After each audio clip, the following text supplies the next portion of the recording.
franc et honnête? M'en voilà toute songeuse. Je ne suis pas certaine que ce soit la démarche de la plus franche et de la plus honnête.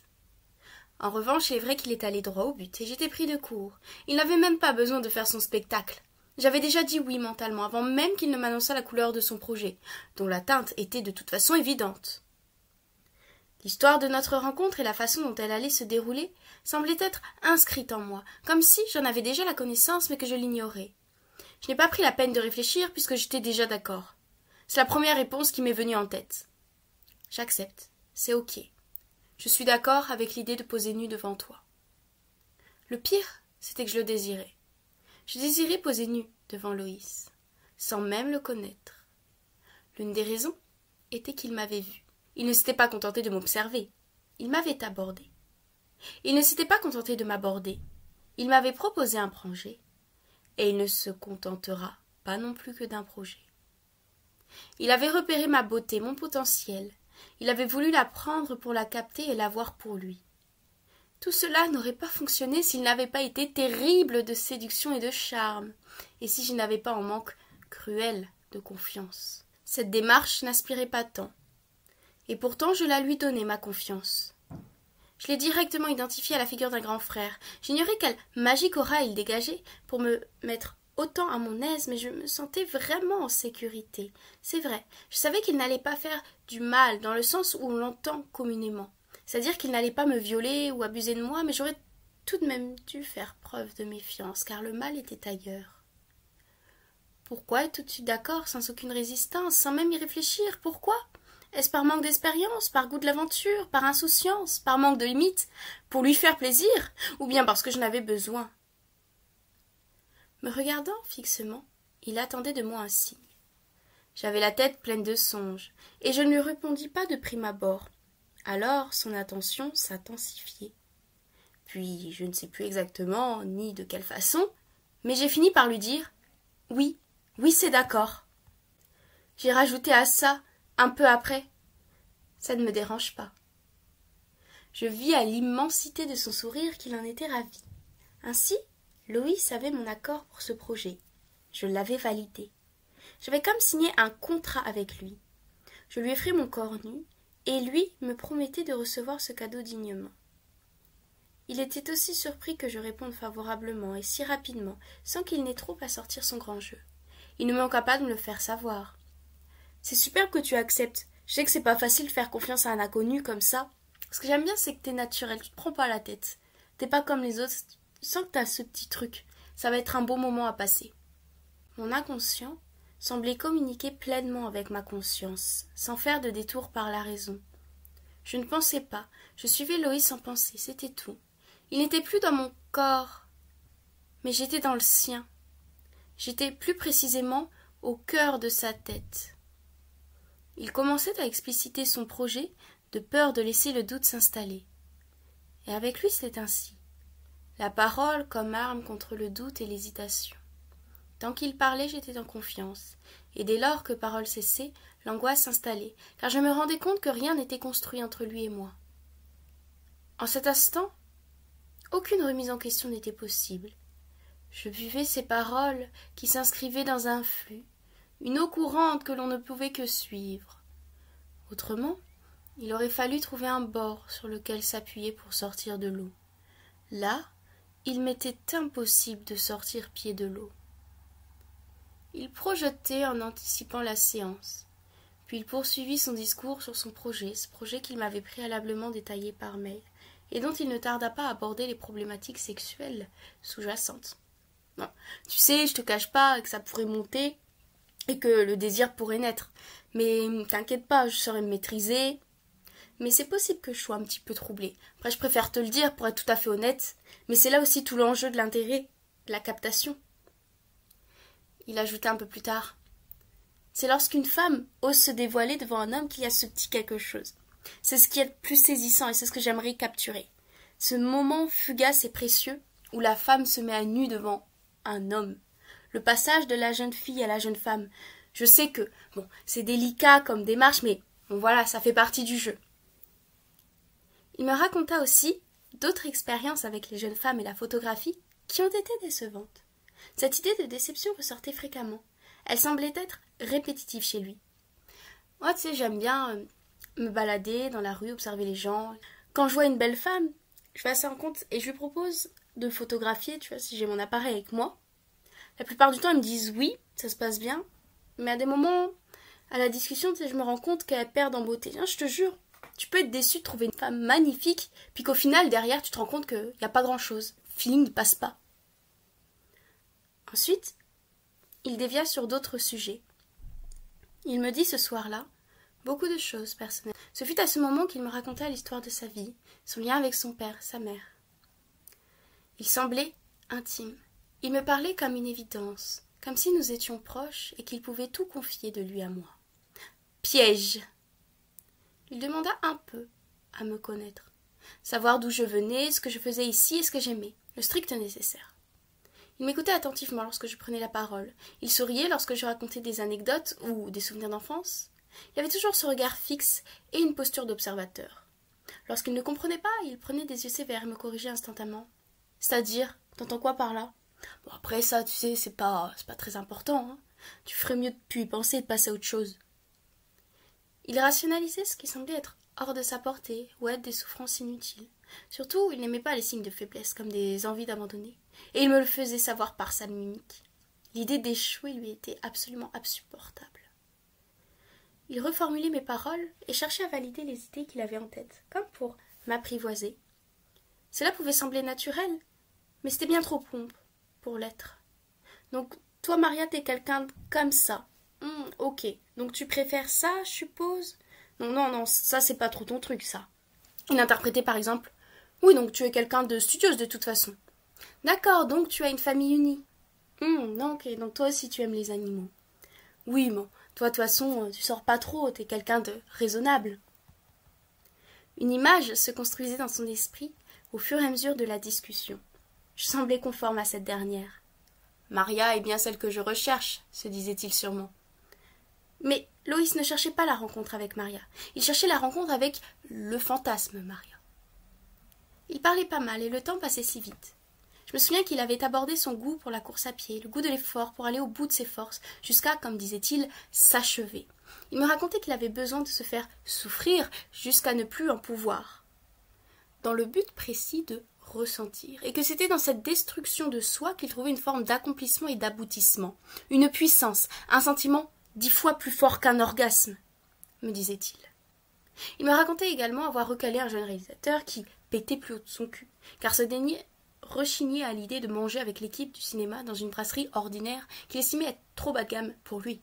Son succès grappant lui avait monté à la tête, et rien n'énervait plus Loïs que les petits prétentieux à qui tout semblait être dû.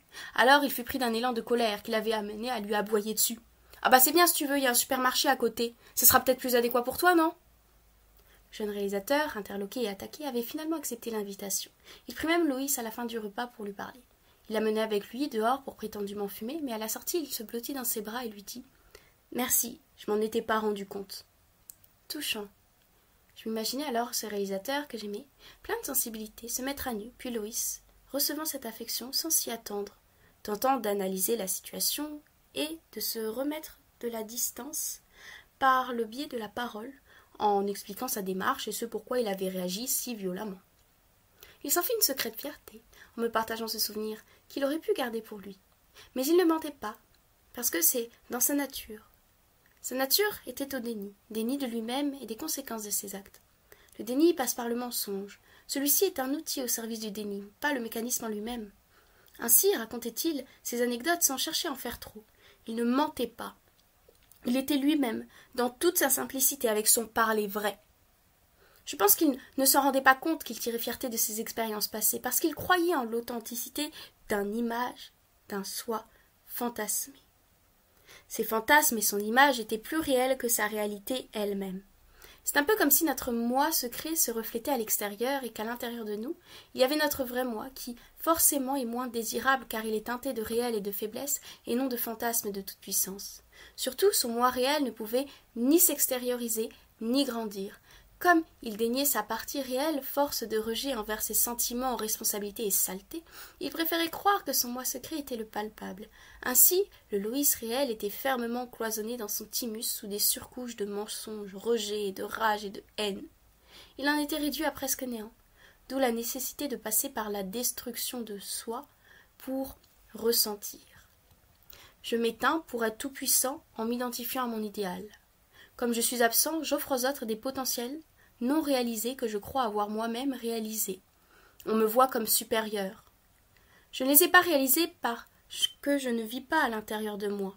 Je me refuse à voir mon impuissance parce que je ne peux pas concevoir la possibilité d'échouer. Je continue à me fuir en m'identifiant à mon idéal. Je passe par le mensonge et le déni. Je fais preuve de transparence avec mon idéal, mais pas avec mon authentique moi. Je me mens à moi-même en pensant être vrai. Je pense retrouver vie au contact des autres, mais je ne rencontre qu'un moi faillible qui m'est insupportable de voir car il me confronte à l'impossibilité de ma toute-puissance. Comme j'ai inversé et que je renvoie mon idéal au lieu de le blottir, eh bien, je rencontre la puissance en potentiel des autres, et non leur impuissance, car leur idéal est blotti alors que le mien est exposé. Ainsi, quand je me compare, je me vois inférieur, tout en continuant à me proclamer meilleur pour préserver ma vraie identité. Je les évite pour ne pas me rencontrer. Surtout, je fuis tout signe de faiblesse qui pourrait révéler la mienne, avec cette peur qui me rend faillible et donc que je cherche à cacher au profit de ma toute-puissance que je continue de renvoyer pour la croire possible. C'est de cette façon que je préserve dans mon mensonge. Je me sais triste car je ne ressens pas ma propre vie, mais ma rencontre pourrait me détruire tant les sentiments sont forts. Ainsi, je la refuse. J'ai peur de ne pas m'être parfait, alors je continue à paraître idéal. Je connaissais déjà beaucoup de lui en si peu de temps. Il développait si bien ses idées et ses pensées. Je connaissais déjà même ses opinions et sa vision du monde. Je pouvais, dès le premier soir, tracer sa trajectoire de vie. Lui ne posa que très peu de questions, tant il avait matière à dire. Grand soulagement pour moi, qui n'aurais su que dire face à sa grandeur apparente. La discussion retire la méfiance et nous dévie de l'absence dans le silence. La rencontre devait se faire le plus rapidement possible, car en ayant bien conscience de lui, je pouvais facilement lui faire confiance, et donc rentrer dans une illusion d'intimité qui m'amènerait à son projet. Celui-ci revient ailleurs assez fréquemment dans la discussion. Il aborda de nouveau son expérience avec les filles avec une syntaxe similaire aux précédentes. Il y a souvent de l'alchimie à la vue d'un corps nu. Il y a même des moments où l'alchimie est partagée, où ça va un petit peu plus loin. Après, ça m'est déjà arrivé de trouver une fille magnifique et que finalement nue, il se passe rien parce que ça me faisait rien à ce niveau-là. Il n'y avait pas l'alchimie. Après, c'est comme ça, on contrôle pas tout. Oui, on contrôle pas tout. Malheureusement ou heureusement, je ne sais pas. Puis, il y a encore cette idée de déception avec les femmes. Louis était en train de me dévoiler la suite de l'histoire que je m'apprêtais à vivre, en m'expliquant son scénario puis sa déception lorsque celui-ci se jouait. Sans doute l'avait-il répété trop de fois, ce scénario infernal. Je songe au film Un jour sauf fin d'Arnold Ramis, et je m'imagine par comparaison que pour lui il s'agit d'une route aliénante et finie, sans fin ni fin de vie. Il aborda encore le sujet de son projet, pour en finir à cette fameuse question. Petite question indiscrète, mais tu t'es déjà retrouvée nue devant un homme, Maria? Je ne réagis pas. Il poursuivit alors. Après, tu sais, t'es pas obligé de me répondre, je comprends, hein, c'est intime comme question. Non, moi, je te demande ça parce que ça m'est déjà arrivé de me retrouver en séance photo avec une fille qui était encore vierge. Loïs savait à vue d'œil que je n'avais jamais couché avec un garçon. Il cherchait à vérifier l'information, certainement pas à savoir. Il rajouta à cela. C'est encore plus beau et troublant lorsque c'est la première fois qu'une femme se dévoile nue devant un homme. Et pour moi, c'est tout un honneur.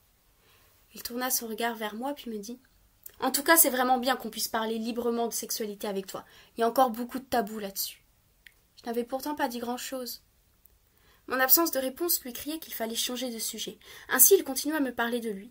J'ai souvenir qu'il m'avait fait rire pendant cette soirée, ou surtout que je buvais ses paroles au lieu de boire mon verre de vin. J'étais déjà enivrée et saoule. J'ai toujours adoré cette sensation. Il m'était sympathique, puis il était intéressant et inspirant à écouter. Il était loin d'être bête aussi. Il comprenait bien les problématiques actuelles et les raisons logiques dissimulées derrière, sans jamais tomber dans l'irrationalité. Il possédait des aptitudes pour comprendre les subtilités et les expliquer avec précision. En revanche, il avait de la difficulté à percevoir le tout comme étant un ensemble cohérent. Est-ce sans doute parce qu'il ne voyait pas réellement les autres et se contentait de les dessiner, rendant alors l'ensemble incohérent et faux. Cela devait être frustrant. Je me mis franchement à apprécier la proximité qui était en train de se créer entre nous. Puis soudainement, je me suis demandé « Comment se fait-il qu'il soit aussi parfait? Ce n'est pas normal !» C'est alors qu'il réaborda malignement ses expériences passées avec les filles, ce qui venait de tronquer mes interrogations tout en leur donnant réponse. Le message était clair. Il voulait que je me livre sur mon intimité sexuelle pour anticiper jusqu'à où est-ce qu'il pourrait me mener. Je ne souhaitais pas, mais je compris qu'il ne me lâcherait pas tant que je n'avais pas dit un mot. Il remua le couteau dans cette plaie en me reposant cette question. « T'as déjà été nue devant un homme, Maria ?»« Non, je me suis jamais retrouvée nue devant un homme. » Finis-je par lui dévoiler afin d'avoir la paix. J'avais pensé à ce moment. Bon, il va absolument le savoir. Pourquoi ne pas lui dire? Après tout, cela ne change rien pour moi. À quoi bon le garder pour soi? Ah oui, vraiment? S'exclama-t-il en mimant la surprise. Grotesque. Puis il poursuivit. C'est vraiment courageux de ta part de te confier sur des questions si intimes avec moi. C'est un honneur d'être le premier homme devant qui tu te mettras nu. Je vais en prendre très soin. Ce moment ne pourra être que plus beau. Sur ces paroles, il roulait ses yeux en regardant l'air, la tête légèrement inclinée, le visage comme lointain.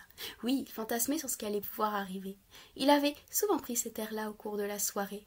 Cependant, il devait avoir la certitude que c'était bien la première fois que j'allais être nue devant un homme pour assurer ses desseins. Alors il m'interrogea de nouveau. « Donc, t'as jamais fait quoi que ce soit avec un garçon, hein ?» Je ne voulais pas répondre, je ne voulais pas qu'il le sache davantage, mais il avait déjà réponse à cette question.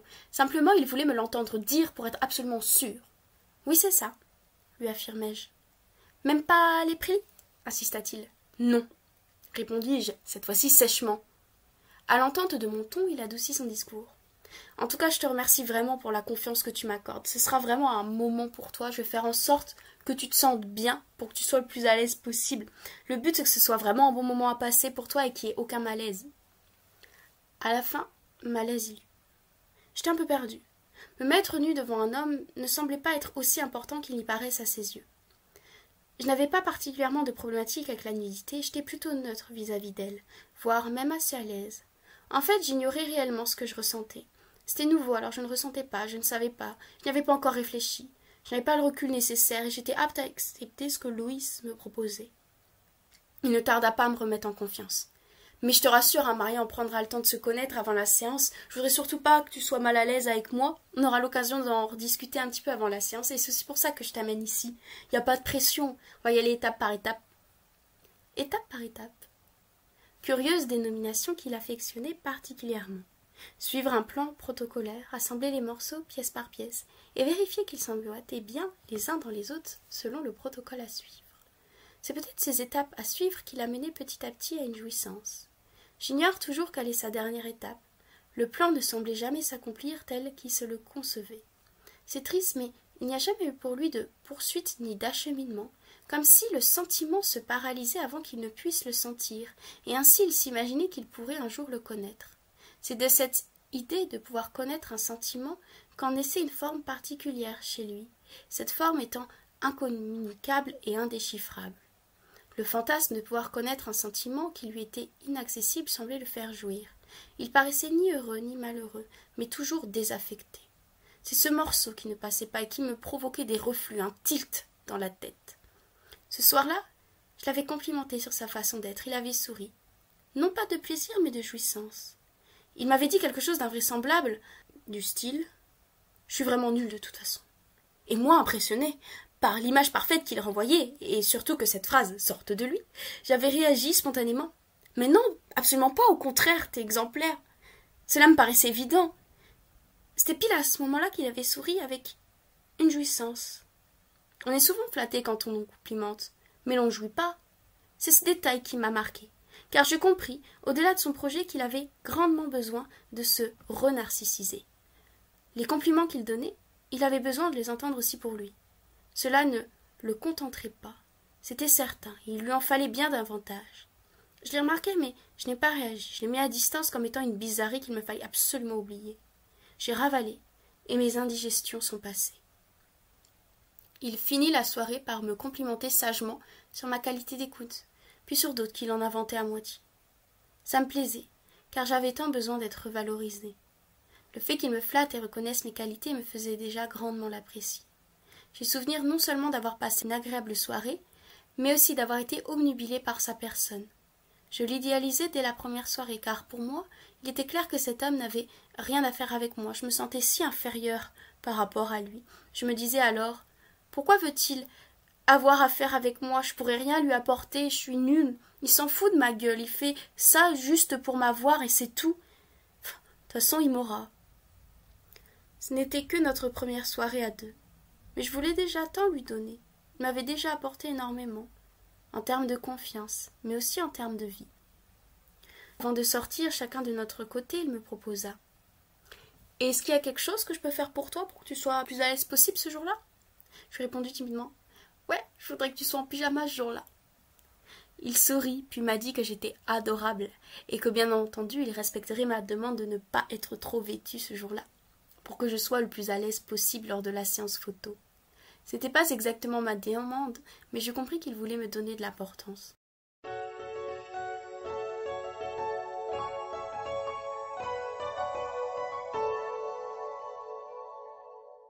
Merci beaucoup pour ce très agréable moment passé avec toi qui ne fait que confirmer ce que je pressentais.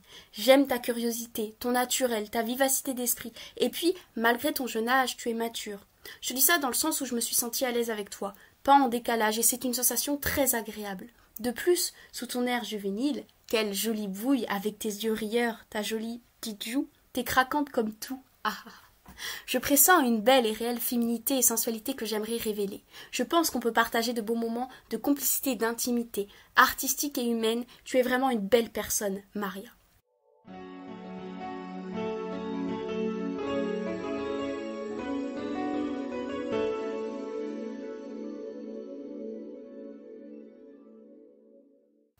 Si j'ai envie de te photographier, au-delà de ton intelligence, de ta curiosité et de tes qualités humaines, c'est que je te trouve très jolie et craquante. De plus, j'ai très envie de révéler ta féminité et sensualité si naturelle, et je sais déjà, que tu as une jolie peau et un joli corps. Enfin, je suis très touchée et honorée par ta belle confiance, et je dois t'avouer être très honorée d'être le premier garçon à te voir dénudée. Ce sera un joli moment. D'ailleurs, j'ai aimé ta demande que je ne sois pas trop vêtue pour que tu sois plus à l'aise. J'aime ta spontanéité, t'es vraiment adorable.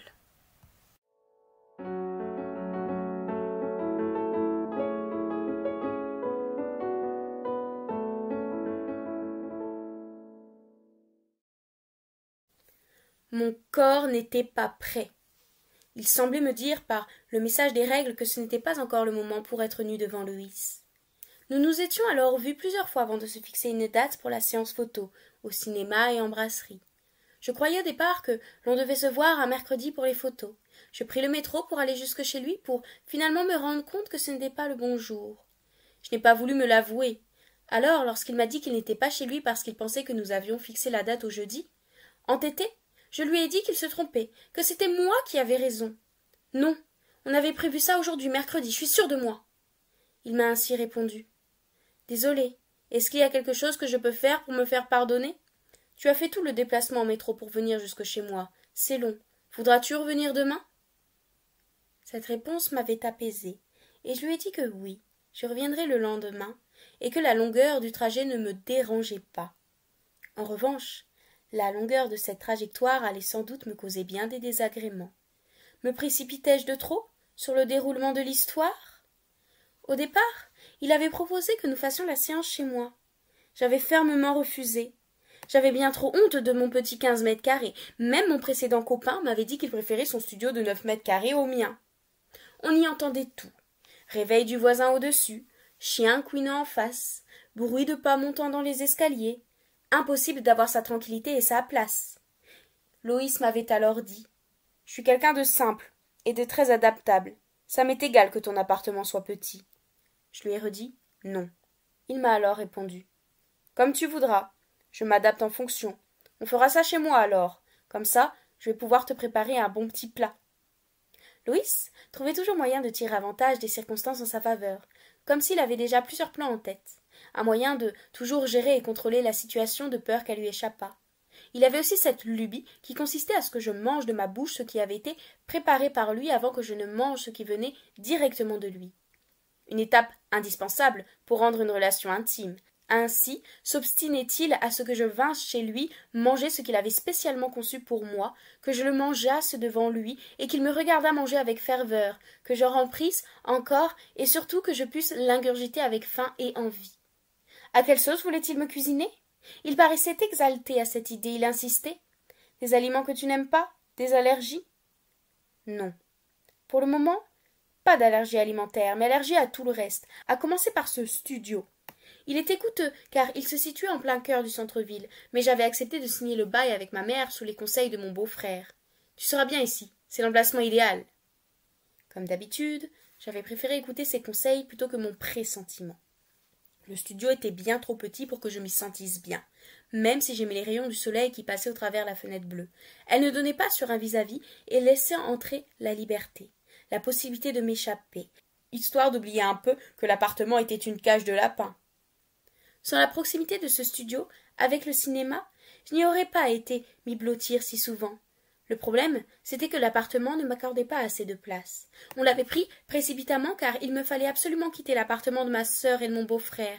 J'avais choisi de suivre la licence en cours d'année. Alors je n'avais au départ pas de lieu où dormir. Ils m'ont ainsi chaleureusement accueilli, mais serré chez eux, au cœur de leur foyer familial avec leurs enfants, je me sentais comme un poids en trop. Et il fallait que je sortisse. Il fallait que mon poids fût reçu autre part, même si ce dernier ne faisait que de croître. La baignoire prenait toute la place et rendait ce carré de vie invivable. J'en eus honte. Oui, honte. Alors je préférai n'y laisser entrer personne. J'avais au moins la sécurité d'avoir un lieu où j'étais seule à pouvoir habiter. Il me fallait faire le vide. Comme absolument tout m'envahissait, je n'achetais plus de vêtements, plus de décorations et plus de livres. Tout m'agressait, la foule, la fac, la ville. Les cours aussi étaient agressifs et surtout décevants. Même les gens de la fac, je les fuyais, préférant de loin rester dans mon coin, à ne voir personne. De cette façon, j'avais la certitude qu'on ne pourrait venir me voler, m'approcher de trop près ou envahir mon cercle vital pour m'y soutirer de l'énergie. Je m'efforçais de vivre dans une bulle en plastique, hors d'atteinte. Mais Loïs, il voulait absolument que nous nous voyions. Il m'envoyait des messages régulièrement et parfois m'incitait à regarder des documentaires sur le cinéma pour que je révise, me disait-il. Il rajoutait un « lol » à la fin de ses messages pour me signifier qu'il était léger, que c'était pour rire et que je n'étais, bien évidemment, pas obligée de regarder ni de lire les documents qu'il m'envoyait. Évidemment que je ne passais pas mon temps à regarder des émissions de 4 heures parlant de Hitchcock pour plaire et obéir à mon professeur. De toute façon, il m'en parlait déjà bien suffisamment. Je connaissais déjà, en long, en large et en travers, le film Vertigo avant même de l'avoir regardé. Loïs était complètement obnubilé par ce film et par le chignon de Kim Novak. Il était aussi pour l'ouverture du film Millennium Mambo, la série Twin Peaks, et pour Sandrine Bonnaire dans À nos amours de Maurice Pialat. Tout cela faisait partie de ces passions-obsessions qu'il se devait absolument de me faire partager. Il me parlait surtout de Vertigo, qui avait comme été écrit et réalisé spécialement pour lui, pour le toucher en plein dans son cœur. Ce long-métrage décrivait comment il s'était construit, ses fantasmes, ses bouleversements et ce qu'il vit depuis toujours. C'est de ce vertige qu'est née son idée de film, la fameuse pièce qui donne sens à l'ensemble et qui explique en partie son amour pour le cinéma. Ces affaires de sœurs substituées par deux autres, cette histoire de poursuite, de délirer le réel, ces fétiches, ces histoires d'amour impossible, ces fantômes qui hantent et obsèdent l'esprit, ce qui l'envoûte et l'hypnotise et dont il ne peut se dégager, l'amour profond et désespérément perdu qui ne peut se trouver que dans la chute, dans le vertige. Oui, c'est là que vient tout cela. C'est d'ici que tout prend sens. Loïs était en train, au travers de nos visionnages, de me décrire et de me montrer son scénario infernal. Devais-je le prendre comme un appel à l'aide? Comme il tenait absolument à me montrer le documentaire sur l'entrevue entre Hitchcock et Truffaut, nous l'avions regardé ensemble une fois chez lui. Il était heureux de partager ce qu'il aimait et d'avoir quelqu'un pour lui prêter une oreille attentive à la façon d'un enfant qui avait besoin d'attention. Un besoin insatiable, puisque 5 heures d'écoute consécutives ne lui suffisaient même pas. Il qualifiait Hitchcock de génie du cinéma et me dépeignait son talent. C'était curieux la façon qu'il avait d'admirer certains de réalisateurs et les fantasmes de grandeur qui s'ensuivaient toujours, avec le cœur rempli de fascination. Dans un idéalisme, parfois, il ne voyait que les qualités d'une personne s'il avait décelé sa beauté. Autrement, il dégageait de sa conscience toute autre personne ne correspondant pas à ses critères. Une fascination pour chaque personne qui rentrait dans ses idéaux. Il ne pouvait, par exemple, pas s'empêcher de parler d'un ami ou d'un grand réalisateur sans exagérer démesurément les qualités de la personne ou du film. Cette fascination, je dirais plutôt qu'elle est une envie mordante, voire un désir de possession. Il admirait chaque individu qu'il considérait supérieur à lui, et cela lui renvoyait toujours à son sentiment d'infériorité. Il le cachait avec l'image admirative de lui-même qu'il renvoyait. Devant moi se peignait l'éclat visuel en contradiction avec la fragilité profonde de l'archétype parfait du narcissique grandiose en pleine période de séduction. Un visuel parfait. L'homme brun, beau, intelligent, gentleman, sociable, humain, avec des valeurs nobles et un sens de la repartie, tel un fantasme vivant. Mais derrière les apparences, tout était horrible. Il n'avait aucune compassion pour lui-même. Et même si on pouvait le croire au premier abord libre, sous prétexte qu'il ne se fixait pas vraiment d'interdit, c'était très loin d'être le cas, car au fond, il ne se disait jamais oui. Il s'efforçait de rester dans le personnage du charmeur. La pression du personnage était telle qu'il devait aiguiser ses armes de séduction en permanence. Se mentir du matin au soir pour conserver cette image, la moduler et l'adapter à la personne qui se dressait en face de lui. La pression était bien trop puissante pour qu'il pût subsister quelque chose de lui derrière son image. Cela devait être éprouvant, mais c'était la clé essentielle de son déni.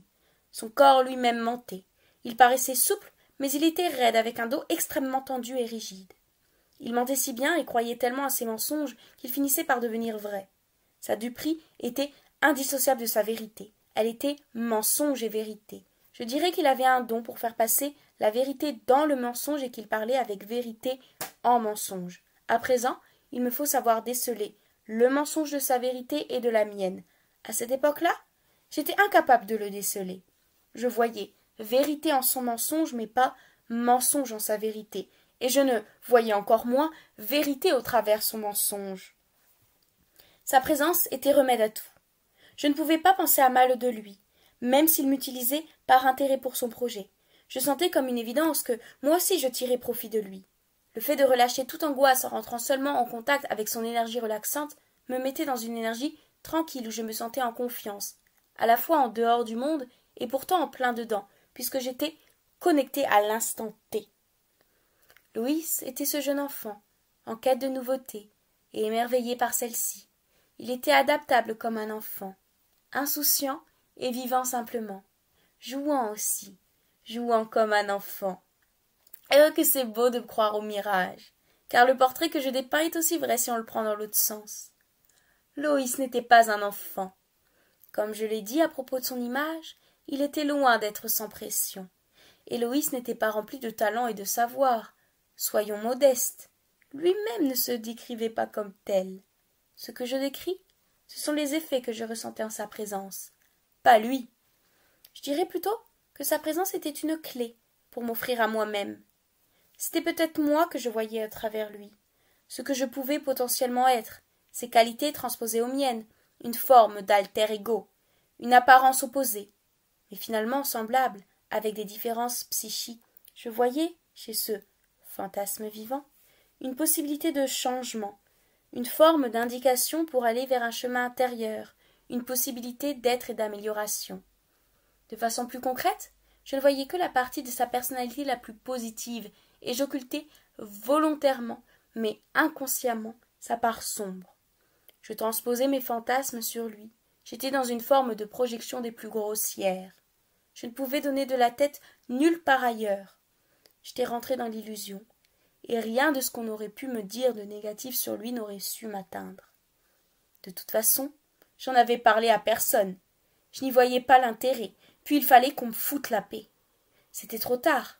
J'étais déjà devenue aveugle de toute façon. J'avais besoin de lui, besoin de me droguer, besoin d'être en dehors de moi-même, d'être obnubilée par l'écran. J'étais à l'extérieur de son film tout en étant dedans.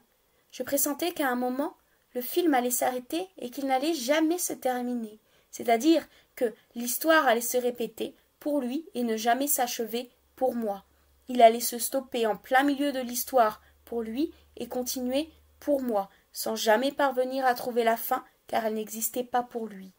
Cela allait se passer d'un coup net, sans prévenir. La seule question était quand cela allait-il advenir?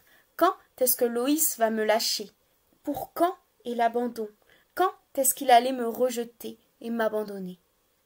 J'avais mal par avance, et je cherchais des stratégies pour ne pas trop m'attacher à lui, afin de ne pas trop souffrir dans l'après-coup. Je prenais avec difficulté de la distance, mais elle me semblait nécessaire. De toute manière, je rentrais chez mes parents pour les vacances de Noël et de février. Cela empêchait nos rencontres. Lui était pris par son travail, et nos rendez-vous devaient à la fois correspondre aux périodes où je n'avais pas cours et à la fois aux périodes où lui était disponible. Nous y arrivons facilement, parce que je voulais le voir, et surtout, me voir semblait urger de son côté. Ainsi, se rendre disponible l'un pour l'autre n'était pas un problème. Mais ces moments fixés se voyaient refusés par un événement incongru, un malentendu ou un imprévu. Je pensais au fait que j'avais eu 2 fois mes règles au moment où nous nous étions fixés des dates pour la séance photo. Je l'utilisais comme une excuse valable. Ce n'était bien évidemment pas anodin. Je voulais sans doute garder ce temps pour moi. Je voulais freiner le temps pour profiter des moments où il était avec moi. Je ne voulais pas que sa course urgente ne commence et que le court métrage se termine. J'étais comme cette fille qui demande 8 fois pendant le film de mettre sur pause pour aller aux toilettes. On ne peut pas dire non, mais ça nous gave. Puis d'un côté, on ne sait pas si c'est vrai, si c'est elle qui a une petite vessie, si elle est malade, si c'est pour prendre le contrôle, nous embêter, pour qu'on la remarque, ou bien si le film lui est pénible et qu'elle veut s'en échapper. C'était exactement le cas pour moi. Je ne savais pas si c'était une barrière de mon corps qui venait me signifier que je n'étais pas prête pour la séance photo.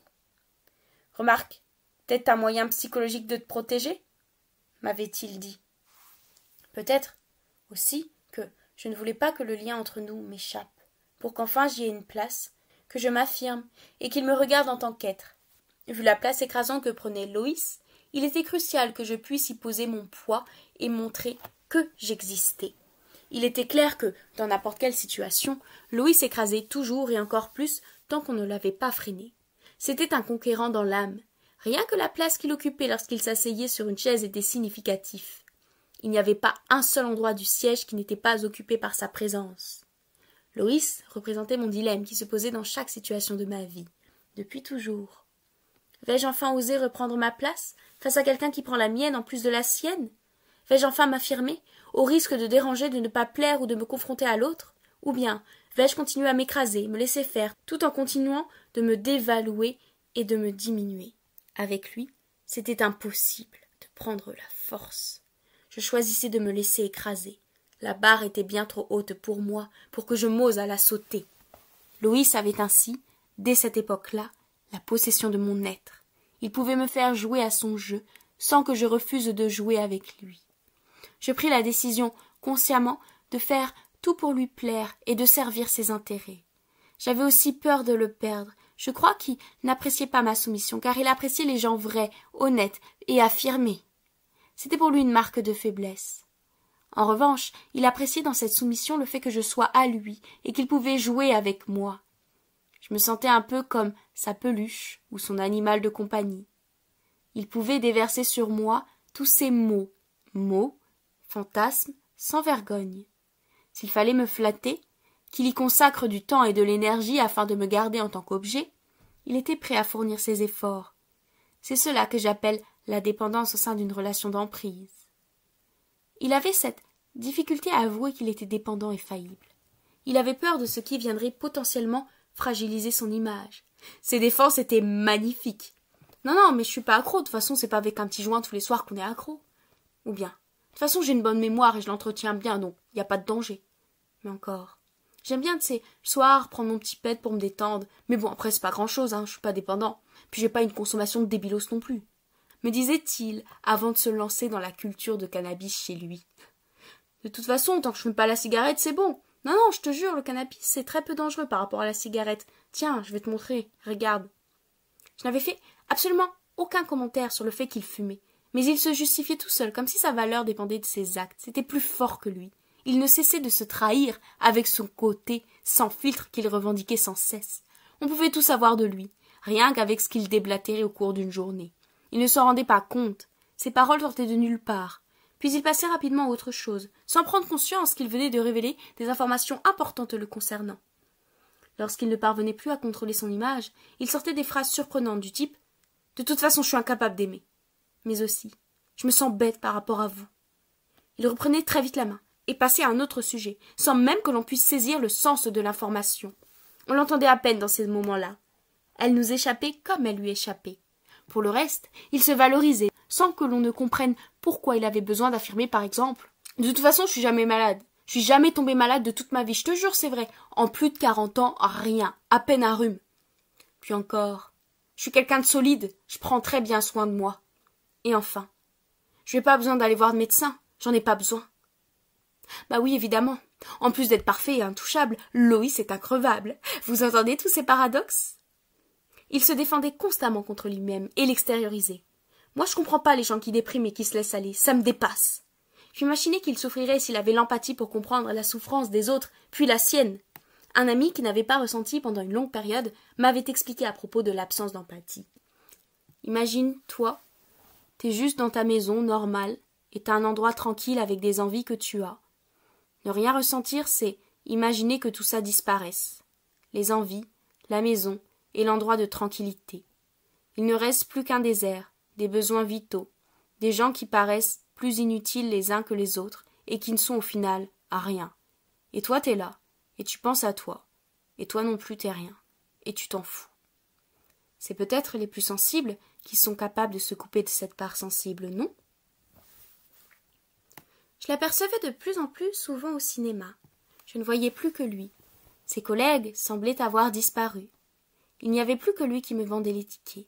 C'était étrange, mais je tombais toujours que sur ses horaires, sans pourtant avoir anticipé nos rencontres. Lui avait un nouveau poste et occupait plus de fonctions. C'est sans doute une des raisons qui l'explique. Il m'avait aperçu une fois lorsque je sortais du cinéma. Il était avec 2 de ses collègues que je ne connaissais pas. Eux étaient en uniforme costard. Et au milieu de ces 2 grands hommes, Loïs, qui, comme à son habitude, était en jean basket, avec son pull marin léger à rayures bleues et blancs, puis, par-dessus, sa veste américaine qu'il ne fermait jamais. C'est par elle que je le reconnaissais. Il me regardait fixement et intensément, comme s'il me captait en tant que contenu informationnel. Il me regardait comme si j'étais un extraterrestre pour lui, une sorte d'énigme à résoudre et à disjecter. Cela pouvait être assez effrayant. Il portait sur lui la tronçonneuse. Je venais d'aller voir le film Pearl d'Elsa Amiel. L'histoire d'une femme, bodybuilder, qui cherchait à se montrer forte, plus forte qu'un homme. Et j'avais noté plusieurs raisons à ça. Non seulement elle avait besoin de se montrer à elle-même qu'elle était forte, mais en plus elle voulait se rendre indésirable et intouchable. Ses muscles, si développés, l'enlaidissaient, mais lui donnaient du sens, un objectif à atteindre, matière à s'accrocher. De cette façon, personne ne pouvait l'empêcher de faire ce qu'elle avait à faire, et elle pouvait devenir libre affectivement sans dépendre d'un homme. La force physique était surtout une aide qui venait renforcer sa force mentale. Son ex-compagnon tentait de la faire revenir à la raison pour leur enfant et son équilibre. Le message que portait cette femme et qui se traduisait sur son corps était une demande d'indépendance et surtout une recherche d'identité, un moyen de revendiquer la sienne. « Laissez-moi être qui je suis. Je ne suis plus celle d'avant. Je ne plais plus et c'est tant pis. J'ai pris la décision de poursuivre et d'aller au bout de ma voie, quoi que l'on puisse en penser. » Film avec un message féministe qui pourtant d'habitude me pompait, mais là il était bien amené d'une façon sensible et subtile. On n'omettait ni les difficultés que son choix avait engendrées, ni les passages difficiles qu'elle avait dû affronter pour affirmer ce choix. Dans un sens plus général, le message que j'avais interprété de ce film était « croire en soi, en sa force, affirmer ses choix, même s'ils vont à l'encontre de ce qui est communément admis. Ne pas se laisser détruire par les discours et continuer. » Il m'avait touchée. En sortant, pour rester dans l'ambiance, j'écoutais la musique du film « Waiting for a Sign » avant de croiser le regard pointé de Loïs. Un regard que je n'avais jamais encore cru possible d'exister. Un tel regard peut-il réellement exister? Il était si noir, si vide et rempli de malveillance, j'en étais moi-même effarée. Nos chemins se croisèrent, et il en profita pour me saluer décemment en échangeant 2-3 paroles. Il prit un air condescendant, abaissant légèrement son timbre de voix pour l'adoucir, comme pour parler à plus petit que soi. Il me demanda comment j'allais, et ce que je venais d'aller voir. Ce faisant, il continua à me scanner. J'espérais qu'il en avait conscience, parce qu'on aurait dit une calculatrice qui était en train d'intégrer un programme. De mon côté, j'étais joyeuse du fait de le voir et de sortir d'une séance qui m'avait plu. Il acquiesçait à mes réponses avec ses mimiques lorsque je lui dis que le film m'avait plu. Il me dit simplement qu'il en avait entendu du bien. Puis, il fut contraint d'écourter la conversation parce que les deux hommes l'attendaient.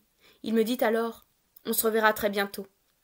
J'inclinai légèrement la tête pour lui donner mon accord, puis je repartis. Le soir, il m'envoya un message où il m'expliquait qu'il m'avait repéré au loin à ma façon particulière de marcher. J'aurais dû prendre peur, mais j'étais en réalité ravie et assez surprise. Je me demandais ce qu'il pouvait bien interpréter comme information. Cette démarche devait s'expliquer par une habitude de marche étrange que j'avais prise avec mon amie d'enfance Alexia. Il devait rester des traces de cette bizarrerie. J'espérais simplement que ce n'était pas trop disgracieux. Lui me rassura en me disant que non, mais que simplement c'était l'une de mes particularités avec laquelle il me repérait. C'était curieux car je supposais qu'il distinguait et retenait les gens selon une spécificité physique et non selon un souvenir en commun. Chez lui, du moins je le croyais, c'était d'abord la vue de la personne qui l'amenait à chercher dans son stock de données qui est la personne en face. Et c'était une fois seulement qu'il l'avait identifié que les souvenirs revenaient un à un. Et là, il pouvait sortir son « Ah, comment tu vas ?» Cela paraissait être un processus tout à fait commun quand je le décris, mais en réalité ce ne l'était pas. C'était au contraire très atypique. Cela laissait penser qu'il n'était pas lié aux personnes par des souvenirs émotionnellement marquants. En fait, il paraissait effectuer une trajectoire arrière dans son mental pour retrouver l'information sur la personne qu'il côtoyait. Il n'était pas tout de suite frappé par un souvenir fort qui ferait ressurgir tout souvenir d'un coup. Il avait un effort mental rétrograde à faire, une machinerie arrière nécessaire pour pouvoir faire remonter les souvenirs. C'était ainsi que je donnais l'explication à la raison pour laquelle il avait besoin de tout classer et mentaliser, et à la manière dont il avait cultivé une si grande mémoire. Il devait réfléchir en permanence. Cela devait être éprouvant. Absolument tout chez lui était situé dans l'intellect. C'est à se demander s'il ne se programmait pas lui-même le matin. Il m'encouragea à regarder les films d'Éric Rohmer qui passaient sur Arte à ce moment-là. Je le remerciai grandement par la suite de me l'avoir fait connaître, car j'avais adoré découvrir ses films et son style. Lui avait un faible pour contes d'été, qu'il me décrivait ardemment. De mon côté, j'étais davantage touchée par Les Nuits de pleine lune et L'arbre, le maire et la médiathèque. Ils font d'ailleurs toujours partie de mes films fétiches aujourd'hui. Comme je t'envie de ne pas encore connaître, m'avait-il confié ce soir-là. Pour résumer, je lui avais dit que ce que j'aimais dans le style d'Éric Rohmer, c'était que ses films étaient à la fois similaires mais singuliers. Il avait apprécié cette formulation lorsqu'on échangeait autour de Ma nuit chez Maud. J'aime ta formule qui est pertinente, la définition d'un auteur du cinéma, singulier et similaire à la fois. C'est un film d'une intelligence folle, à l'image de la beauté et profondeur des dialogues. Rohmer réussit à être un grand moraliste sans jamais être donneur de leçons, et c'est en ce sens qu'il est un cinéaste rare. Il te rend plus intelligent, sans te mettre à distance, sans surplomb et prétention, la race des seigneurs. Ouais, t'as raison, puis les dialogues sont tellement riches. Chaque fois qu'un personnage parle, il donne un avis concis, tranché et argumenté. Ce qui fait qu'à chaque fois, je me sens en accord avec la vérité de chaque personnage, bien que leurs avis soient diamétralement opposés, et forcément ça fait réfléchir. C'est beau de voir comment tu appréhendes et comprends bien son cinéma. Ton propos est d'une grande justesse, et c'est cela la force et la beauté de ses films. Il a alors gardé cette formulation en mémoire.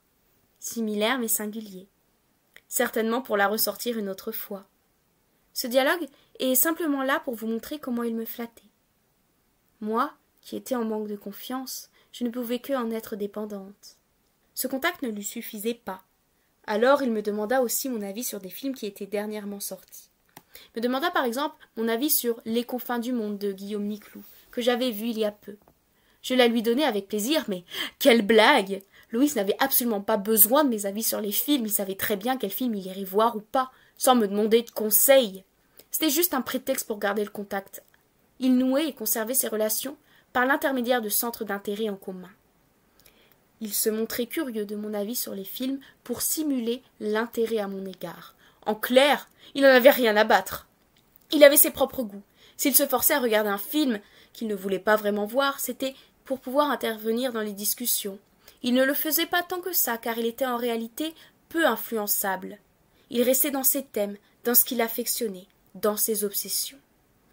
Il avait cette manie de défendre ses goûts comme étant les meilleurs du monde, c'est-à-dire qu'il allait argumenter en faveur de ses goûts comme il le ferait de ses opinions.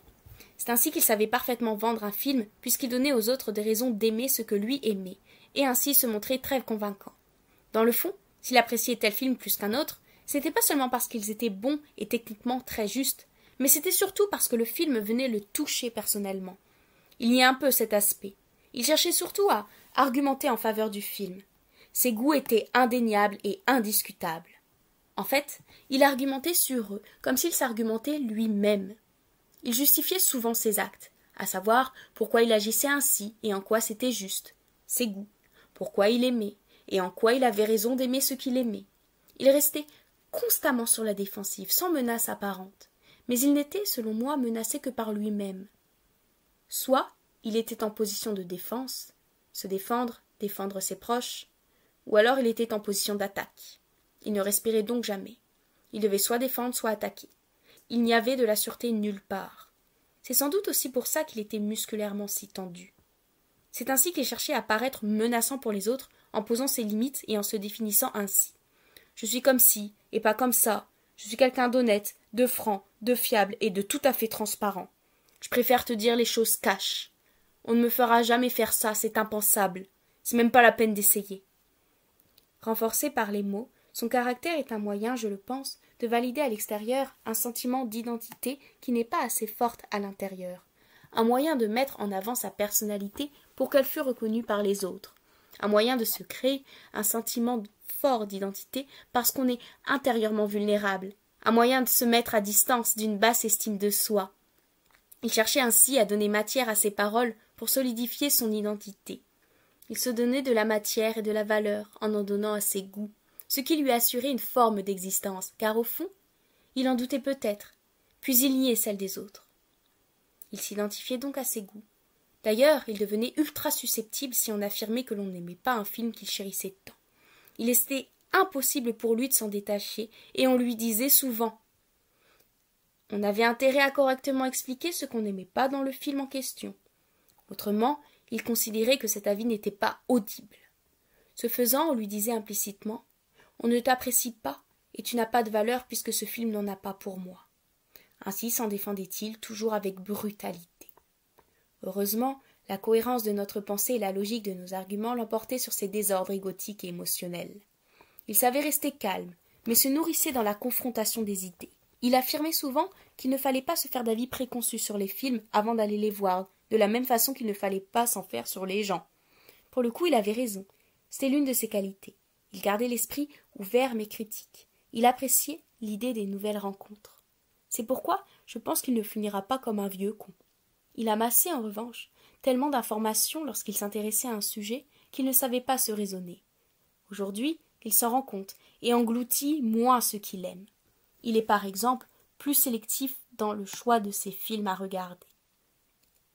En matière de films, nous étions tous deux assez peu intéressés par les films de science-fiction. Il préférait de loin les films plus contemplatifs aux films d'action. Cette année, il avait aimé Les Traites, Les Éternels et Martin Eden de Pietro Marcello. Dans ses préférences, on notait toujours une pointe de grandiose, de la sensualité et de la virtuosité.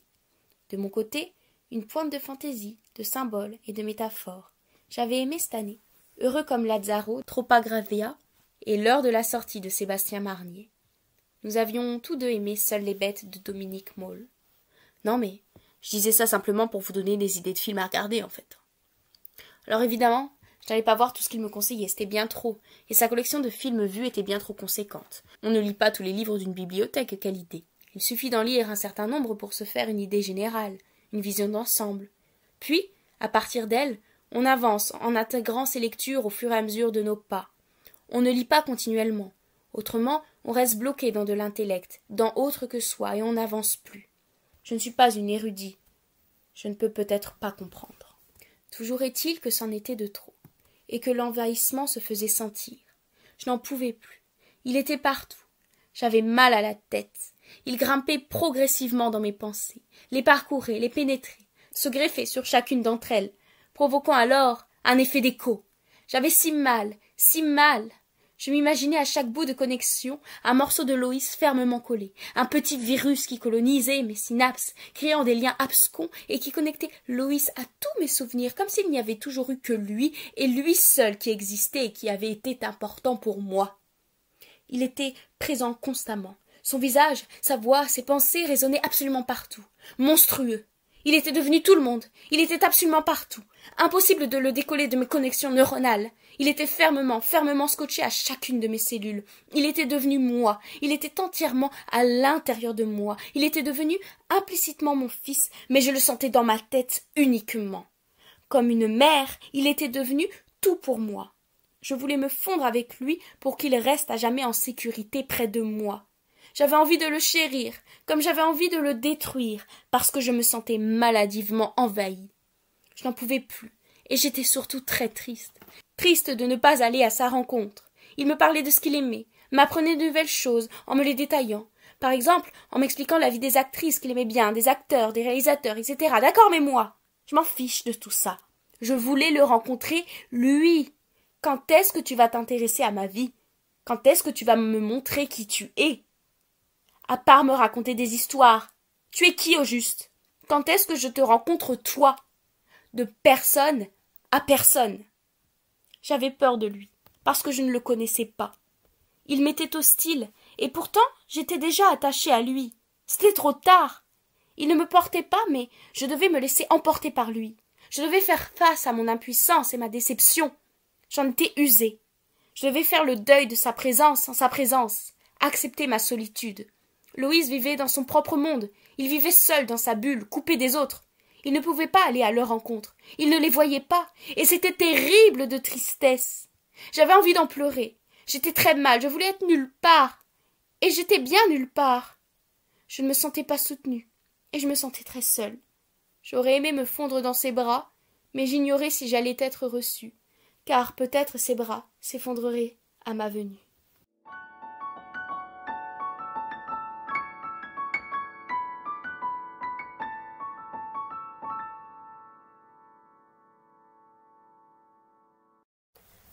Nous avions ainsi décalé la date de la séance photo au lendemain.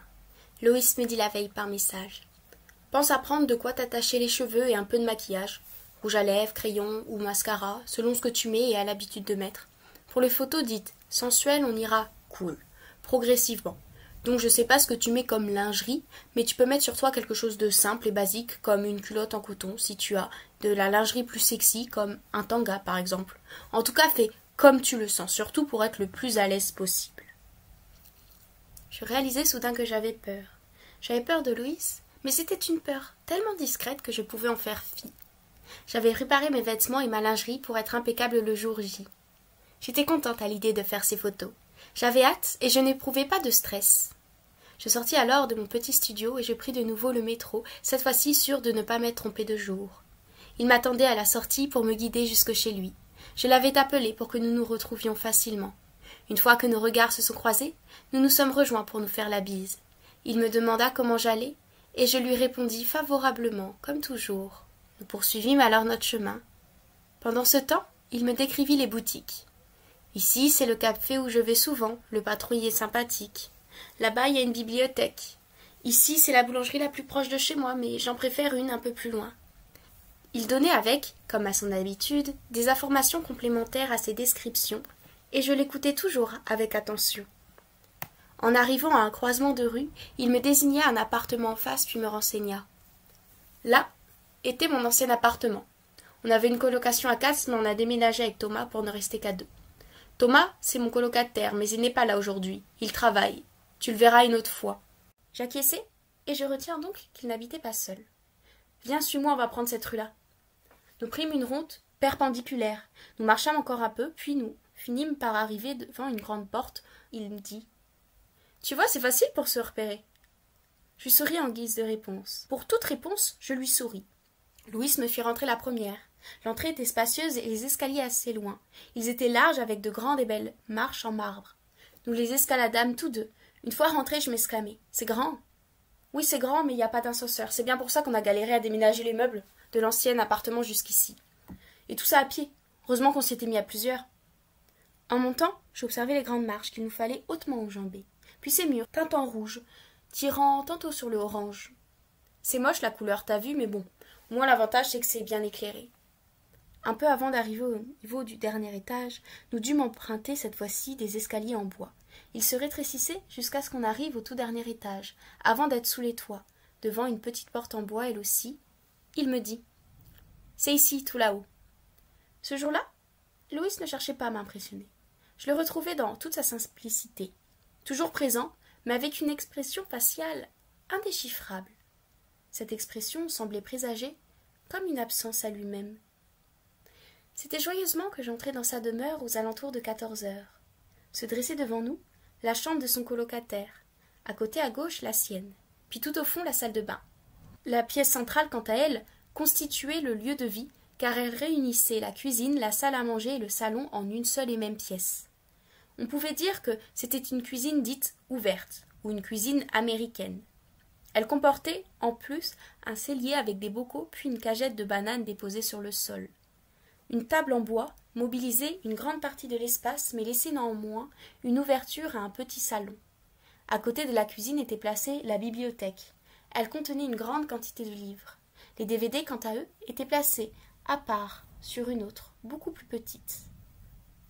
Devant le canapé, un livre rouge très épais était mis en évidence sur une petite table. Je me demandais qui de Thomas ou de Loïs lisait ce livre. Je fis part de mes impressions à Loïs en le complimentant sur la joliesse de l'appartement. J'aimais le fait que la petite table de salon en bois et les étagères soient faites à la main. L'appartement était calme et me semblait agréable à vivre. Cela sans doute parce que le soleil tapait depuis la fenêtre et éclairait bien la pièce. L'ambiance qui s'en dégageait était douce et m'a tout de suite mise en confiance. Je rentrai dans ma tête cet appartement dans la catégorie « appartement de trentenaire né dans les années 80 ». C'était conforme à ce que j'avais rangé dans cette catégorie. Parfait. Il m'invita à poser mon grand cabas en faux cuir marron à côté de la grande table, chose que je fis. Je me dirigeai naturellement à côté de la fenêtre du salon, d'où rayonnait le soleil. C'était un coin où ni Loïs ni Thomas n'avaient l'habitude d'aller. Ils occupaient en réalité les 3/4 de l'espace disponible. La fenêtre au soleil tout à droite était alors un endroit fait pour moi. Je souriais. Lui ne souriait pas. Il ne savait pas y répondre de toute façon. En regardant attentivement son visage, on pouvait y déceler de la lassitude, une continuité incessante en forme de creux. L'indifférence le rendait touchant et laissait penser qu'il dissimulait derrière une sensibilité discrète. Je ne l'inventais pas, mais devant moi, elle s'était éteinte.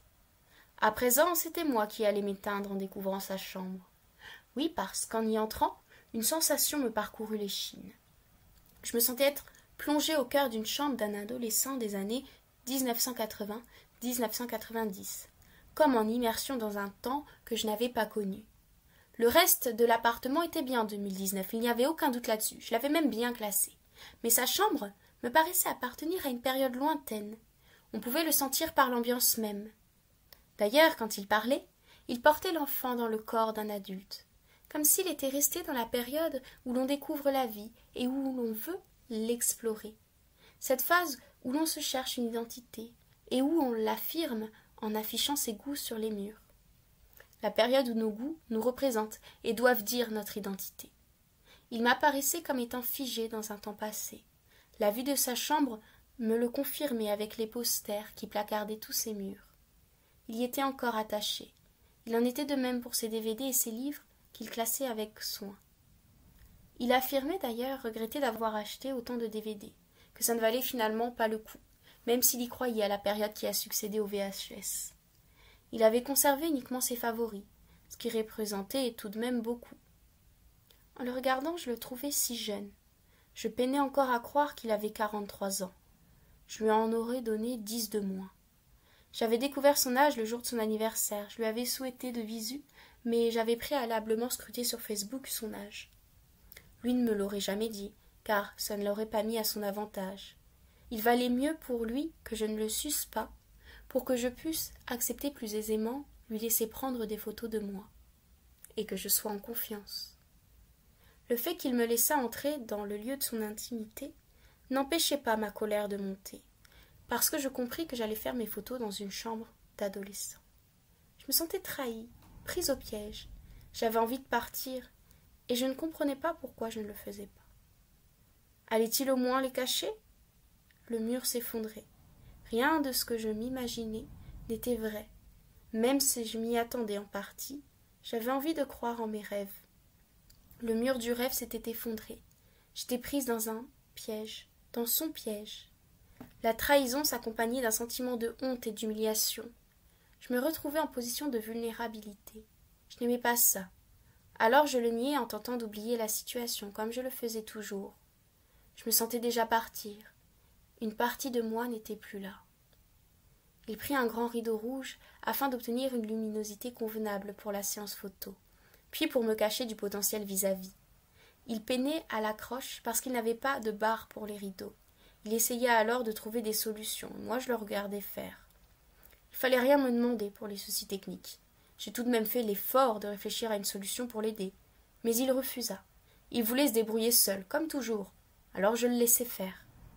Cela me montrait qu'il n'avait rien préparé pour la séance. Il n'avait pas essayé d'améliorer l'esthétique de la pièce, même lorsque j'étais avec lui. Il ne le fit qu'à la dernière minute. Il aurait normalement dû avoir tout préparé. Moi, j'attendais plus de sérieux de sa part. Quelques minutes après, il parvint à coincer son rideau à la fenêtre, mais non sans difficulté, puisqu'il avait carrément rapporté un rouleau de scotch. Cela ne lui avait finalement pas servi, heureusement. La luminosité avait ainsi faibli, elle ressemblait à celle qui enveloppe une sieste qu'on ferait l'après-midi. Non, tout n'était pas prêt, car un détail manquait. Je lui demandai alors discrètement, par peur de le blesser. « Tu vas cacher tes posters ?»« Non, c'est impossible. » Pas de commentaire. Je partis en direction de la salle de bain pour me préparer. Je passai par les toilettes situées juste avant. Elles étaient comme un refuge. Les murs étaient recouverts de papiers journaux, de photos et de magazines choisis avec goût. La lumière était altérée et les murs tapissés. J'avais l'impression de me retrouver dans une salle de spectacle. C'était agréable. Pendant ce temps, il préparait son appareil. Enfin, lorsque nous fûmes prêts, il revint vers moi pour me dire « T'as vu ? Je me suis mis en tenue légère comme tu me l'avais demandé. » Il était habillé normalement, comme il s'habillait toujours. Un jean et un pull basique qu'il mettait souvent. Je compris par la suite qu'il n'avait pas de pyjama et qu'il dormait toujours en caleçon. Cela n'empêchait qu'il n'avait pas respecté ma demande et que j'avais raison de ressentir de la colère. En cet instant, pourtant, je ne la sentais pas vraiment. Ce n'était pas si grave après tout. J'étais suffisamment à l'aise avec lui pour faire des photos nues. En retournant dans sa chambre, je me suis assise sur son matelas, situé sur le sol. Il recouvrait presque l'intégralité de la pièce. Il restait à peine qu'un petit espace pour y glisser ses étagères avec ses films et livres favoris. Ses vêtements étaient parqués dans un coin, sur cintre ou par-dessus un caisson. Il avait la chambre la plus petite. Il me le justifia sans même que je ne fisse de commentaires. J'ai voulu laisser à Thomas la plus grande des chambres. Ça ne me dérangeait pas d'avoir la plus petite, je voulais lui faire plaisir. Puis avec son matériel de musique, il en a bien plus besoin que moi. Depuis le sol, je regardais ses posters, qui me dominaient de haut et qui empêchaient paradoxalement de faire de cette pièce un lieu intime. Je ne savais pas où donner de la tête. Entre le regard de Nicole Kidman dans Eyes Wide Shut, la figure de Brigitte Bardot dans Le Mépris, les corps presque nus des filles de Spring Breakers et le visage de Shuki dans Millennium Mambo. Je choisissais de ne fixer que l'image de Catherine Deneuve dans Répulsion, qui me captivait, comme si son visage à lui seul pouvait me mettre en confiance. J'étais dans sa chambre, à la fois comme dans un cocon réconfortant, mais en même temps oppressée, prisonnière, envahie par ses posters. J'occultais une partie de mes ressentis pour me concentrer sur le cocon. Je me plaçai naturellement au fond à droite de son matelas, à côté de la fenêtre, qui était à moitié cachée par le rideau. Je portais ce jour-là une chemise blanche à fleurs, avec mon short noir court par-dessus mes collants. Cela mettait en valeur les belles et fines cuisses que j'avais à l'époque. Il commença par prendre des photos de moi habillée. Je regardais au départ l'objectif en souriant pour me mettre en confiance. Il me proposa d'y aller étape par étape. Lui restait très discret derrière sa caméra. Je prenais alors toute la place, en exhibition sous son regard caché. C'était pas trop désagréable. Je me sentais vue, et je me savais lui plaire. Je n'étais pas non plus stressée. J'acquiesçais et répondais à ses demandes. Et progressivement, je commençais à ôter mes vêtements. Au plus je me déshabillais, au plus je me concentrais. Il me complimenta beaucoup sur mon apparence. Je m'en sentais flattée. Il était en admiration devant les différentes parties de mon corps qu'il complimenta une à une. D'abord le visage, puis la bouche, puis les cheveux, le cou, la taille, le ventre, puis que sais-je encore.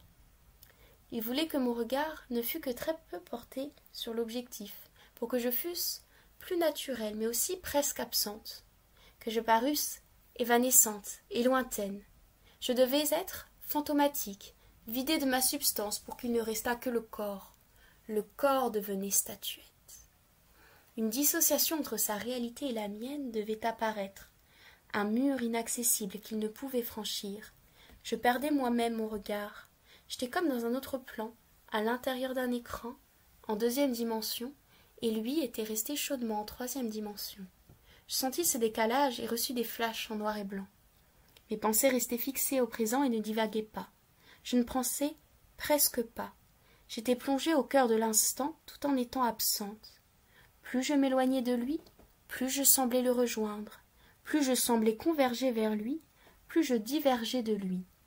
Le fait de diverger de moi me faisait converger vers lui. J'étais comme l'attraction et lui comme la répulsion. Dépossédée de moi-même, j'obéissais silencieusement. Mon âme semblait me quitter, ne revenir que par à-coups. Avec mon impression d'être ailleurs, je parvenais plus facilement à lui donner ce qu'il voulait voir. Il cherchait toujours à me fuir du regard, comme s'il avait un interdit, et moi je devais lui donner à voir. Je déboutonnai alors ma chemise, puis je l'ouvris pour rendre visible mon soutien-gorge noir. Il ne tarda pas à me complimenter sur ma poitrine, qu'il observa avec ses 2 mains, pour en deviner la forme. Je la croyais petite avant qu'il ne m'affirmât l'inverse.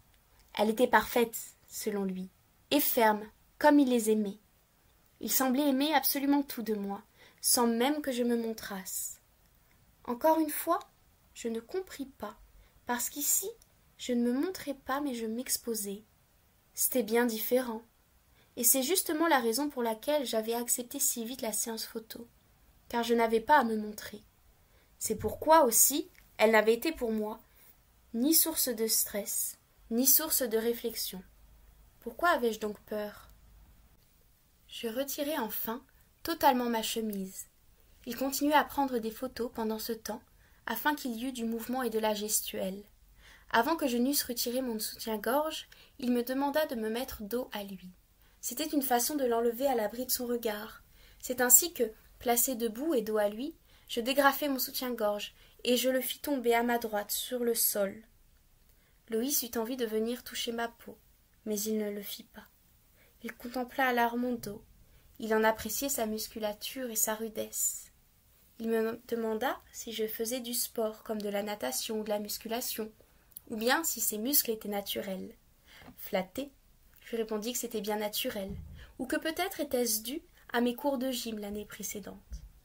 Aujourd'hui, ce dos m'est devenu une grosse carapace, qui se renferme et qui impose par son épaisseur. Parfois je l'aimerais fin et délicat, mais le réel contrecarre les rêves. Je ne parvins plus à en cacher sa force. Ensuite, il demanda que je lui fisse face. Il ne me restait plus qu'à retirer le bas. Loïs continuait assez fréquemment à me nourrir de compliments. Il était franc, mais en même temps il ne pouvait se contenir, ce qui paraissait suspect. En attendant, je me voyais grandement rassurée sur mon physique et mes atouts de séduction. Moi qui ne regardais plus mon corps et voulais le faire disparaître, j'acceptais désormais de retirer les draps qui nappaient mes miroirs. J'enlevai ensuite mon short et mes collants pour ne rester qu'en culotte. J'y suis restée pas mal de temps, jusqu'à ce qu'il me fît signe en silence de la retirer. Je m'exécutai, non pas sans honte ni gêne. Je savais que pour lui, c'était le moment le plus important, un moment qui nourrissait pas mal de ses fantasmes, le moment où la fille retire sa petite culotte. Cela aurait pu le frustrer que je ne la retirasse pas. Il m'avait relaté les moments où la séance avait dû s'arrêter parce que la fille ne pouvait pas la retirer. Il me racontait que, bien sûr, pour lui ce n'était pas grave, qu'il s'adaptait et qu'il comprenait, mais derrière ce message je le voyais m'inciter à le faire et à me conditionner pour que j'y parvinsse. Je n'y pensais absolument pas sur le moment, et je vins de la retirer. paradoxalement, un poids partait en même temps que le retrait de la petite culotte. Y aller, étape par étape, ôter toute résistance possible. Je me sentais libérée de me retrouver nue, mais aussi mal à l'aise. Ce fut ainsi que je me couchai sur le drap. Les photos nues se firent au sol. De cette façon, je pouvais me sentir en contact avec l'intimité du drap sans être exposée, debout, telle une statuette. Plus j'entrais en contact avec le sol, moins je me sentais vulnérable, car j'avais de quoi me soutenir, et pourtant, j'étais plus que jamais vulnérable. Ma vigilance baissait elle aussi. Je me posai délicatement sur son matelas, et j'en sentis tout le confort. Je somnolais presque pendant la séance qui, pourtant, s'arrêta lorsque je sentis de lui une envie discrète. Elle jaillissait, et il eut envie de me toucher. Il se contrôla. Plus il me désirait, et plus je me sentais désirée. Plus, moi-même, je désirais. Nous étions tous deux en pleine concentration, et moi entièrement nue, avec ma peau douce et graissée d'huile. Je l'avais apportée, c'était de l'huile de sésame que je mettais pour le soin de ma peau. Il me proposa alors de m'en mettre sur mon dos. Avant de répondre, je l'avertis.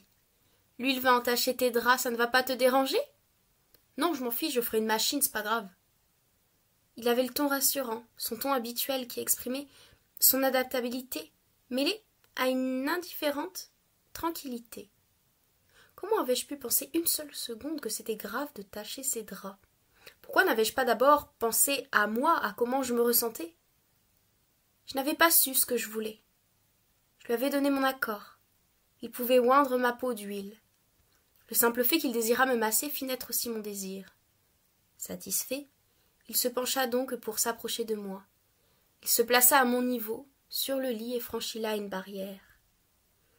Ayant bien frotté l'huile entre ses mains, il se mit à la faire pénétrer dans la peau de mon dos. Je sentis ses grandes mains me l'appliquer. Il n'était pas vraiment doué pour la tendresse, son désir étant ailleurs. Je me sentais pas particulièrement bien à cet instant. Je crois que j'avais accepté uniquement parce que il voulait me le faire. J'avais accepté pour lui faire plaisir. Je dus réfléchir à la situation pour me rendre compte que j'étais mal, et que j'avais hâte que le massage se terminât, aussi bref fût-il été. Avec ses mains, il parcourut un chemin qui le mena jusqu'à ma fesse droite, qu'il se permit d'effleurer. Ce fut non sans tension que l'ambiance se mit à basculer franchement dans le sexuel. J'avais senti sa main sur ma fesse avant même qu'il ne la touchât. Ce passage fut rapide, mais suffit à me mettre mal un instant. Il se releva immédiatement après l'incident, puis me dit « Désolé, j'ai pas pu m'en empêcher. » Ce léger malaise fit revenir l'intégralité de mon être à mon corps, brutalement. Ce fut à ce moment-là qu'il me dit « Je propose qu'on s'en arrête là pour aujourd'hui. » Excellente idée. Je venais de me rendre compte, pile à ce moment-là, que moi, Maria, j'étais nue devant cet homme dénommé Loïs. Ce fut à partir de là que mon malaise commença à me peser. Je pris alors conscience que ça faisait déjà un bon moment que j'y étais. Où était-ce? J'avais des absences. La séance m'avait paru si courte et pourtant si longue, tant elle était intense. Curieuse étrangeté qui m'avait menée hors du temps en m'y plongeant en plein cœur. La captation du temps par la photographie donnait à figer le temps, et ce dernier n'en paraissait que plus lent. Il n'est jamais possible de profiter de chaque instant. Ici, c'était l'instant même qui était le lieu de ma présence, me donnant l'impression d'être ailleurs comme dans l'instant. Il s'était écoulé 2 heures. C'était possible. Comme il était possible qu'il s'en fût écoulé 10 minutes. La désorientation s'arrêta lorsque j'ai mis l'idée de partir. Je me rhabillai en hâte. Vu le décor, je compris que le projet était moins sérieux que ce qu'il m'avait vendu. J'espérais au moins avoir pu lui être utile.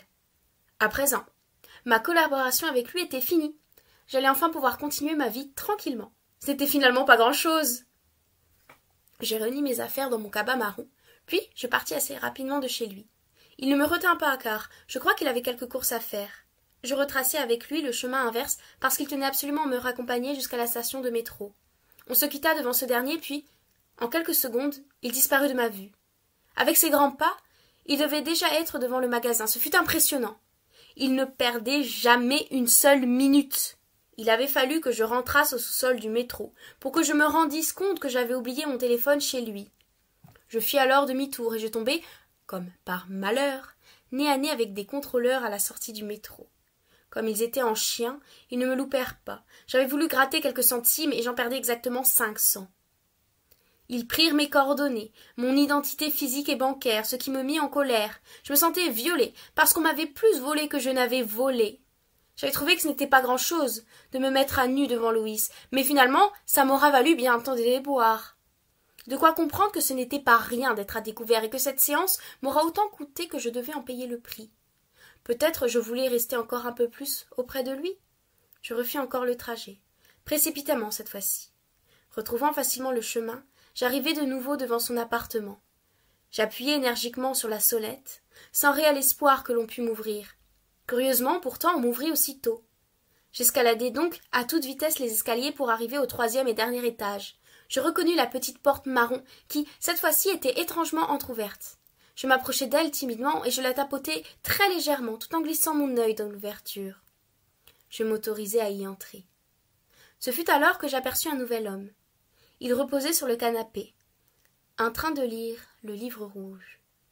Il arrêta sa lecture pour me sourire, ce qui me signifiait que je pouvais rentrer dans la pièce centrale. Je devins timide et m'approchai maladroitement de la grande table, une fois que nous nous fussions dit poliment bonjour. Je me présentai comme étant Maria et lui comme étant Thomas. J'ai oublié mon téléphone. Ce fut la seule parole que je fus capable de prononcer. Il inclina sa tête pour acquiescer et je pris alors mon téléphone, qui était en évidence sur la table. Je remerciai Thomas, et je partis aussitôt. Nous avions échangé moins de 10 mots. Tout avait été réglé en silence. Je ne le connaissais pas, mais je pressentais que c'était quelqu'un de bien. C'était un bel homme. Il devait être plus jeune que Louis. Une petite trentaine, mais brun comme lui. Il avait une posture naturellement relaxée et dégageait de la bonne humeur. Il m'apaisait par son naturel et sa simplicité qui l'avaient permise à notre rencontre. Il me semblait cacher sous son air de timidité une puissance de vie. Je l'imaginais créatif et disposant d'un univers intérieur riche et fantastique. Il paraissait aussi sans pression et naturellement sociable. Ressortait de lui de la sympathie et de l'ouverture, pourtant dissimulée sous une certaine réserve. Il était peut-être un peu influençable, mais avec néanmoins un style bien à lui, un peu excentrique. Je me disais que pour lui, peu importe les événements de la vie, il resterait intouchable et impénétrable, car sa force intérieure me paraissait puissante. Elle renforçait bien son caractère. Je le voyais curieux, avec beaucoup d'idées et d'images en tête. J'imaginais en lui plusieurs couleurs assez chaudes et gaies, avec une abondance de rose, de rouge, d'orange, de vert et parfois une légère teinte de bleu plutôt claire. Elle représentait pour moi cette créativité et cette richesse.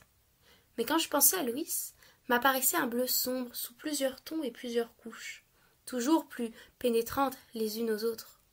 Ce bleu représentait son caractère abstru et magmatique. En revanche, je devinais que Thomas connaissait son rouge. Il l'avait entamé. Savait-il s'il était réellement dangereux? Ma colère s'étant à présent apaisée, je repartis pour rentrer chez moi, en reprenant une nouvelle fois la trajectoire, cette fois-ci, le cœur allégé.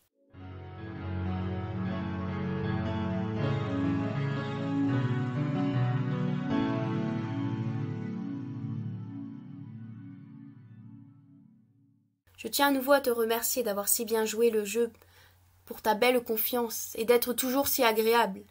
Il y avait un peu de pression des deux côtés. Étant donné la symbolique de cette première fois pour toi, ce fut ainsi émouvant de te découvrir à l'état de nature. Lol. Et t'as vraiment un joli corps. Une superbe peau. Crois-moi, Maria. Je dois, d'ailleurs, avouer avoir ressenti un certain trouble en te regardant, au contact de ta peau. J'espère ne pas t'avoir gênée. Merci, ça me fait plaisir. Et puis tu m'as mis à l'aise, il n'y avait pas de raison que ça se passe mal.